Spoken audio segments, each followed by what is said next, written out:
кішіде бас иетін, ұстазым бар сенің қасиетін. Білім берген, ой берген, ақыл берген, көз алдымнан кетпейді асыл бейнең. Ұстазым, ақылшы дос, ой арманым, арнасам саған осы өмірім.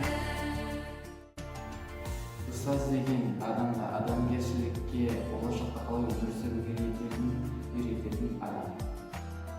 Ұстаз деген жер деген әлемнің біздің өлкедегі шәкірттеріне шуақ төккен күн ана. Ұстаз деген жанашырлыққа тәрбиелейтін тұлға. Ұстаз өзінің бар күшін бүкіл өмірі бала тәрбиесіне бел буған періште. Ұстаз шәкірттерін білім-нәрмен сусыз байлайтын адам. Ұстаз дегеніміз ол жас шәкірттің жүрегіне жатыр. Ұстаз дегеніміз қолға толы. Ең алғаш білімге алып келген адам.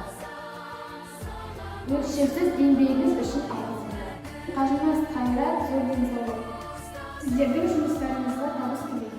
Ұстаздар, сіздерге зор денсаулық, қажымас қайрат тілеймін. Шәкірттеріңіз көбейе берсін, жұмыстарыңызға табыс тілеймін. Сегодня с Днем Учителя хотим поздравить вас. Желаем вам с улыбкой всегда входить в свой класс.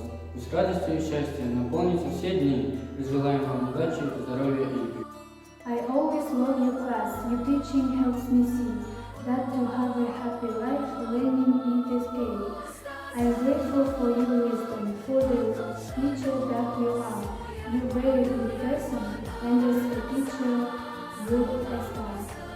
Поздравляем наших любимых учителей, замечательных людей, которые посвятили своей работе всю жизнь. Да подарили нам не только знания и свою любовь. Спасибо вам за ваше душевное тепло, за мудрость, за честность и великое терпение. С Днем Учителя!